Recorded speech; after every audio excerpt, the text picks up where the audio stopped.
if we see this very small study, disease meta-analysis and modeling study, that is, so general population more than 75 years, severe AS is found in 3.4% of the people.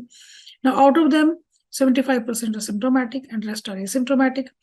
Out of this symptomatic 75% of the population, these are the type of people not treated with SAVR, potentially treatable with TAVR, that is 40%, and treated with surgical replacement, 59%.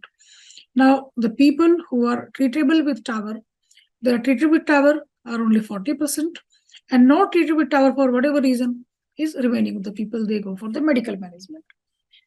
Now, people who are done with surgical management, patients with STS prong more than 10%, 5 to 5.2%. So out of them, 80% will go for TAVR, and still 20% will go for SAVR in this study. Then, so this is the basically overall generalized flow, how people of aortic stenosis are treated in various population subset. Contraindications. So same time we should know what are the contraindications for doing TAVR. So absolute contraindication, absence of a heart team or no cardiac surgery on site. Appropriateness of TAVI not confirmed by heart team. Comorbidity suggesting lack of improvement of quality of life. Inadequate annular size, that is less than 18 or more than 29.